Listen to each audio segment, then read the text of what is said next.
ওয়াকফ সংশোধনী বিল বাতিলের দাবিতে গুয়াহাটিতে আমসুর উত্তাল প্রতিবাদ। We want justice, justice, justice. No justice, no rest, no rest, no rest. No justice, no rest, no rest, no rest. মঙ্গলবার গুয়াহাটি মহানগরে ওয়াকফ সংশোধনী আইন বাতিলের দাবিতে 2 ঘন্টা প্রতিবাদী ধর্ণা কর্মসূচি পালন করেছে আমসু। রাজ্যের বিভিন্ন জেলায় আমসু কর্মীদের থানায় থানায় আটকে রাখা হয়েছে বলে গুরুতর অভিযোগ।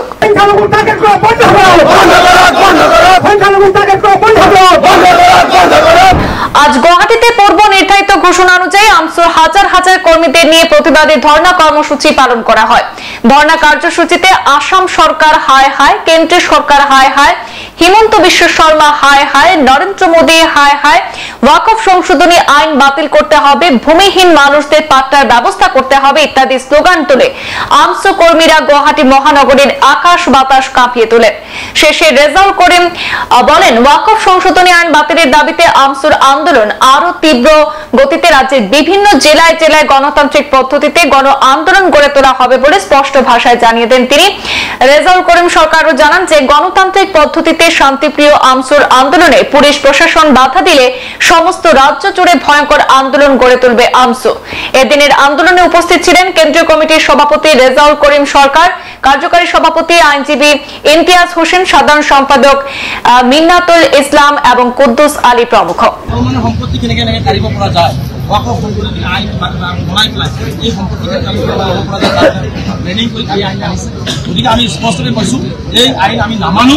এই আইনৰ বিৰুদ্ধে প্ৰবল আন্দোলন আৰম্ভ হৈছে, এই আইনৰ বিৰুদ্ধে আন্দোলন চলি থাকিব আৰু এই প্ৰয়োজনত আমি উচ্চতম ন্যায়ালয়ৰ কাষত আমি যাবৰ কাৰণে আমি সিদ্ধান্ত গ্ৰহণ কৰিছোঁ। গতিকে এই আইনৰ বিৰুদ্ধে আমি আইনগত যুঁজ চলাম, গণতান্ত্ৰিকভাৱে ৰাষ্ট্ৰীয় যুঁজ চলামেই আৰু আমি আইনগতভাৱে যুঁজ চলাম। এটা কথা স্পষ্ট কৰিব, এইখন চৰকাৰে সবচেয়ে বিশ্বাসের কথা কয়, কিন্তু আসলে ধর্মীয়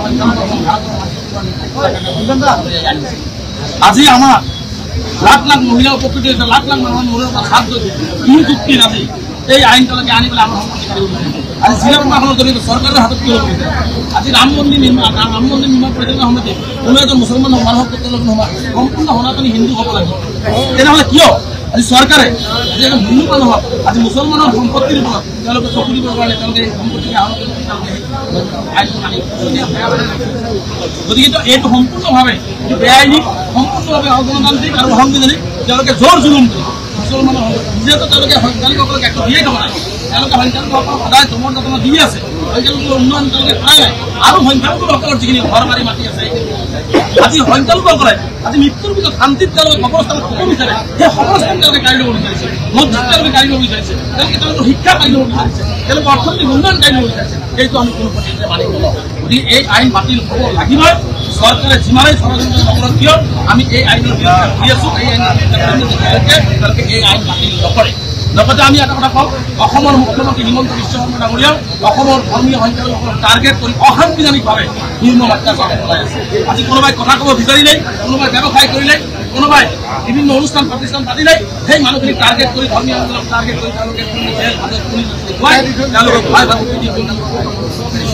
মুখ্যমন্ত্ৰী হিমন্ত বিশ্ব শৰ্মাকে স্পষ্টকৈ কৈছোঁ, হিটলাৰেও কিন্তু শেষ কৰিব পৰা নাই। গতিকে এই ভাৰতবৰ্ষৰ এই অসমীয়া মুছলমানক তেওঁলোকে দমন নীতিৰে আৰক্ষী লগাই জেল মানে আইন দেখুৱাই ভাবুকি দি আমাক কেতিয়াও তেওঁলোকে পিছুৱাই আনিব নোৱাৰে, আমাক শেষ কৰিব নোৱাৰে।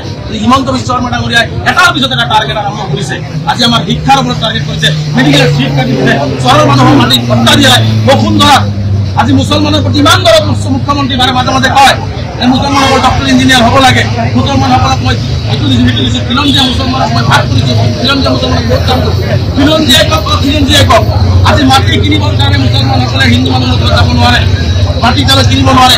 বসুন্ধৰাত কোনো মুছলমানক ধুবুৰীৰ পৰা হতিয়ালৈকে কোনো মুছলমানক তেওঁলোকে মাটি কৰিব নোৱাৰা কৰি বসুন্ধৰাটোক তেওঁলোকে মাটি বসুন্ধৰাত তেওঁলোকে অন্তৰ্ভুক্ত কৰা নাই।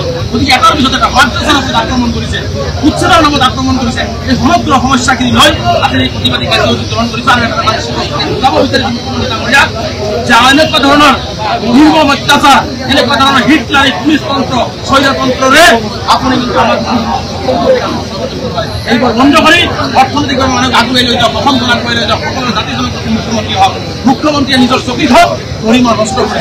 আজি দুখ লাগে এইজন মুখ্যমন্ত্ৰীয়ে ভাৰতৰ মুখ্যমন্ত্ৰী আজি সমগ্র ভয় খাই মুখ্যমন্ত্রী আন্দোলন ভয় খাই সমগ্র বিজেপির জড়িয়ে সমগ্র জেলার আরক্ষী অধীক্ষকসকলক নিয়োগ করে আজি আমচুর কর্মকর্তাসকল জিলায় জিলায় আটক করেছে রাতি আবদ্ধ করে রাখিছে ঘরত গৈ পুলিশ অত্যাচার করেছে মোর ঘরতে বঙাইগাঁও পুলিশ গৈ রাতি বিচারি ফুৰিছে গতিকে এই ধৰনেৰ পুলিশ ৰাস্তা চলাই পেলাই আমাৰ কণ্ঠৰ হত কৰিব বিচাৰিছে গতিকে ওয়াকফ আইন বাতিলেই হোক আৰু আন সমস্যাখিনিৰ ক্ষেত্ৰতে হোক আমাৰ যি কণ্ঠ এই কণ্ঠ আগবাঢ়ি গৈ থাকিব হিমন্ত বিশ্ব শৰ্মা আৰু নৰেন্দ্ৰ মোদী ডাঙৰীয়াৰ সকলো পুলিচ মিলিটাৰী লোকেও আমাৰ এই গণতান্ত্ৰিক আন্দোলন আমাৰ হক স্বাধীনতা আমাৰ কথা কোৱাৰ স্বাধীনতা আমাৰ অধিকাৰৰ পৰা তেওঁলোকে কেতিয়া বঞ্চিত কৰিব নোৱাৰে আমাক ভোট কৰিব নোৱাৰে এই আন্দোলন চলিছে আৰু ভয়াৱহভাৱে চলিব আমি কৰিমগঞ্জ ধুবুৰী বৰপেটা দৰং আমাৰ লখিমপুৰ সজাগ আমি এই মাহতে ব্যাপক জনগণৰ জৰিয়তে প্ৰতিবাদী আন্দোলনৰ জৰিয়তে অসম চৰকাৰৰ মেচিনাৰীক আমি বুজাই দিম যে আমাৰ শক্তি কিমান আছে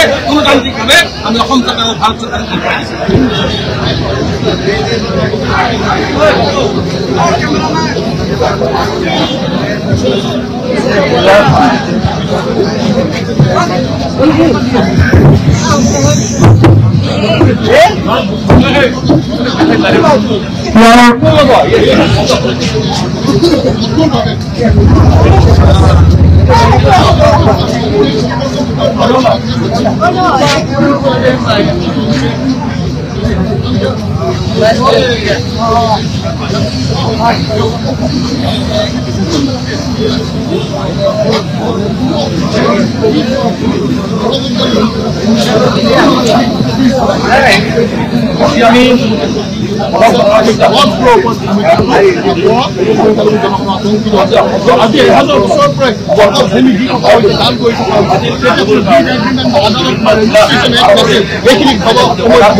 ভূমি দান কৰিছিল আৰু তাত মছজিদ মাদ্ৰাছা দৰগাহ খানকা ইমান বছৰ ধৰি থকাৰ কাৰণে অৱস্থা থকাৰ কাৰণে ৱাকফ ভূমি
সংবাদ এই পৰ্যন্তই, ফিৰছি পৰবৰ্তী অন্যান্য আপডেট নিয়ে। ধন্যবাদ।